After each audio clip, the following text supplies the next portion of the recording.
நம்முடைய அருண் சிறுலப்பூரை சேர்ந்தவர் மிக சிறப்பாக பேசினார். கலைராஜன் சட்டமன்றத்திலே எங்களோடு சட்டமன்ற உறுப்பினராக இருந்தவர்.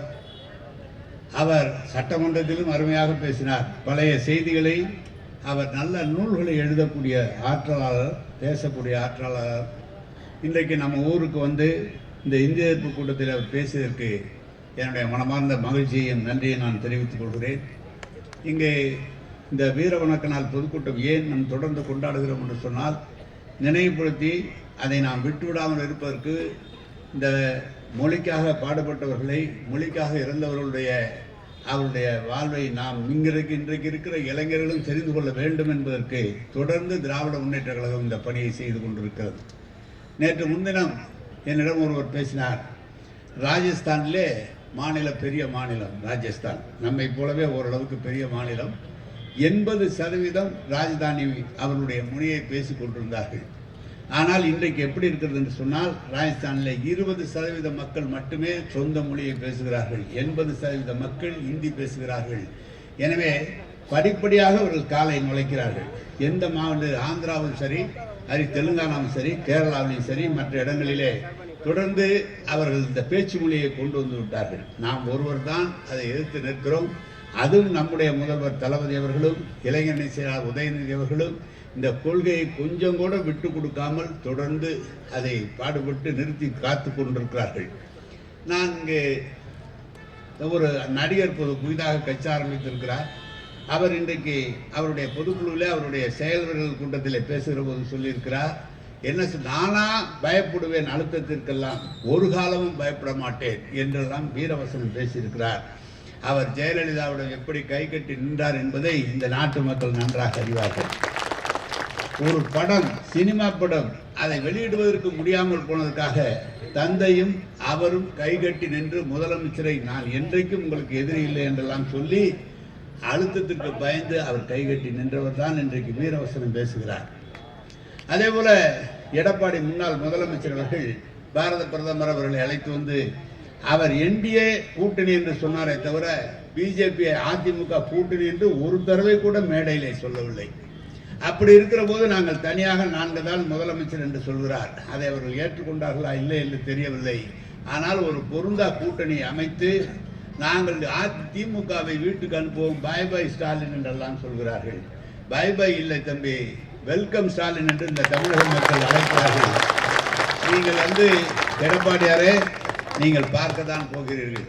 எப்படி என்று சொன்னால், தமிழ்நாட்டினுடைய சரித்திரம் என்று சொன்னால், தனித்தனியாக நிற்கும் போது திமுக தான் ஜெயிக்கும். மும்முனை போட்டி வந்தாலும் திமுக தான் ஜெயிக்கும். இது கடந்த கால வரலாறு. உங்களால் ஜெயிக்க முடியாது. திமுக தான் ஜெயிக்கும். முதலமைச்சர் கலைஞர் தளபதி அவர்கள் தான் மீண்டும் முதலமைச்சராக வருவார்கள். எப்படியெல்லாம் நம்மளுக்குள்ள இந்த திருச்சியிலே திராவிட முன்னேற்ற கழகத்தை கடந்த 30-40 ஆண்டு காலமாக நான் பார்த்திருக்கிறேன். 77 எம்ஜிஆர் அவர்கள் வந்த காலத்திலிருந்து நான் பார்த்திருக்கிறேன். நம்முடைய தொகுதி 17 சட்டமன்ற தொகுதி. 17 சட்டமன்ற தொகுதியிலே ஒரே ஒரு தொகுதி அரியலூர் வெல்லும், ஒரு தொகுதி கிழக்கில் வெல்லும், ஒரு தொகுதி திருவெரும்பூரில் வெல்லும். இதுதான் திருச்சியிலே நாம் வென்றது. ஆனால் இந்த கடந்த 15 ஆண்டு காலத்தில் எந்த இடத்திலும் அதிமுக வெற்றி பெற முடியாமல் முழுமையாக திமுக வெற்றி பெற்று வருகிறது. மேடையிலே சட்டமன்ற உறுப்பினர்கள் இருக்கிறார்கள், அதோட மாவட்ட செயலெல்லாம் இருக்கிறார்கள். இன்றைக்கு ஒரு பத்திரிகையில சொல்கிறார்கள், நேரு எல்லாத்தையும் தோக்கடித்து விடுவார் என்றெல்லாம் சொல்கிறார்கள். நேரு தோக்கடிக்கவும் முடியாது, ஜெயிக்க வைக்க முடியாது. தளபதி நினைச்சாதான் அது செய்ய முடியுமே தவிர ஜெயிக்க வைக்க முடியுமே தவிர இந்த மக்கள் முழுமையாக தளபதிக்கும் திமுகவுக்கும் தான் கட்டுப்பட்டவர்கள். நாங்கள் அவர்கள் சொல்கிற பணியை கட்டாமல் செய்வதால் எங்களுக்கு ஒரு பெயர். நாங்க வேணா செய்யல அப்படின்னு சொன்னா அடுத்த ஆள் வந்துருவாங்க. திமுகவில் ஒன்றும் வேலையே கிடையாது. பத்திரிகையில எவ்வளவு திருப்பி சொன்னாலும் சரி, தளபதி எந்த வேட்பாளரை நிறுத்தினாலும் எதிரே இருக்கிற மக்களுடைய ஆணையாக சொல்கிறேன், மீண்டும் 9 இடங்களிலும் திமுக வெற்றி பெறும். அதற்கு உண்டான ஒரு சம்மதமான நாள் தான் இந்த மொழிப்போர் தியாகிகள் கூட்டம். எனவே இந்த கூட்டத்திலே நீங்கள் ஒன்று நன்றாக தெரிந்து கொள்ள வேண்டும். அதிமுக எதற்குமே வாய் திறக்காது. குடியுரிமை சட்டமா வாய் திறக்காது, விவசாயிகள் சட்டமா வாய் திறக்காது. குடியுரிமை சட்டம் இவர்கள் வாக்களிக்கவில்லை என்று சொன்னால் இஸ்லாமியர்களுக்கு இவ்வளவு பெரிய நெருக்கடியே வந்திருக்காது. இவர்கள் வாக்களித்தார்கள். இன்றைக்கு சொல்கிறார்கள் நாங்கள் தான் வெற்றி பெறுவோம் என்றெல்லாம் சொல்கிறார்கள். அதே போல நடிகர் வந்திருக்கிறார். அவரை பற்றி இந்த கரூர் சம்பவத்தை பற்றி ஒரு வார்த்தையாவது இதுவரை நான் பேசியிருக்கிறாரா? நாம் தான் பேசிக் கொண்டிருக்கிறோம் கரூர் சம்பவத்தை பற்றி. இவருடைய காரியத்தினால் 41 பேர் உயிரிழந்திருக்கிறார்கள். சிபிஇடி விசாரணை நடந்து கொண்டிருக்கிறது. சென்று வருகிறார். அங்கு என்ன நடந்தது என்று அவருடைய சகாக்கள் பேசுகிறாரே தவிர அவர் பேசவில்லை.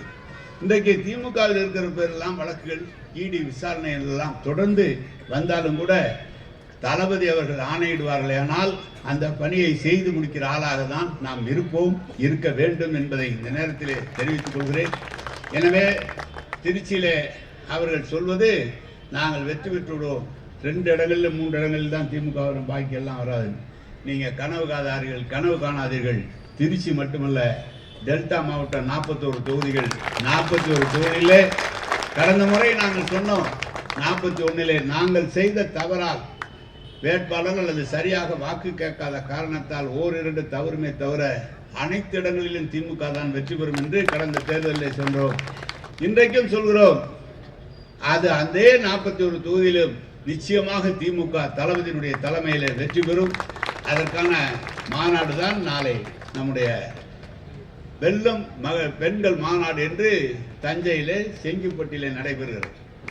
ஒரு இடத்தில் ஏற்கனவே நம்முடைய செந்தில் பாலாஜி அவர்கள் திருப்பூரிலே பல்லடத்திலே நடத்தினார். இன்றைக்கு தஞ்சையிலே நடத்துகிறார். இளைஞரணி கூட்டம், நம்முடைய இளைஞரனுடைய கூட்டம் திருவண்ணாமலையில் இந்த மாநாடு நடைபெற்றது. 7ஆம் தேதி இளைஞரனுடைய மாநாடு விருதுநகரில் நடைபெறுகிறது. முத்தாய்ப்பாக மார்ச் 8ஆம் தேதி பொது மாநாடு திராவிட முன்னேற்ற கழகத்தின் சார்பாக திருச்சியிலே அறிவித்திருக்கிறார்கள்.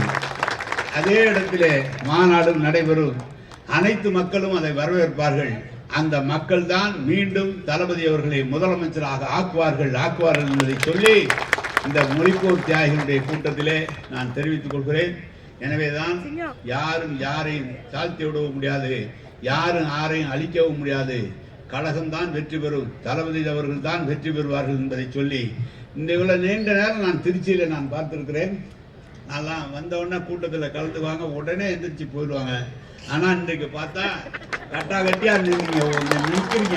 அதுதான் எனக்கு பெரிய மகிழ்ச்சியாக இருக்கிறது. தேர்தல் வந்ததை நீங்களும் உணர்ந்து இருக்கிறீர்கள், நாங்களும் உணர்ந்து இருக்கிறோம். எனவேதான் நிச்சயம் கழகம் வெற்றி பெறும், தளபதி அவர்கள் மீண்டும் 2வது முறையாக முதலமைச்சராக ஆவார்கள் என்பதை சொல்லி இந்த நல்ல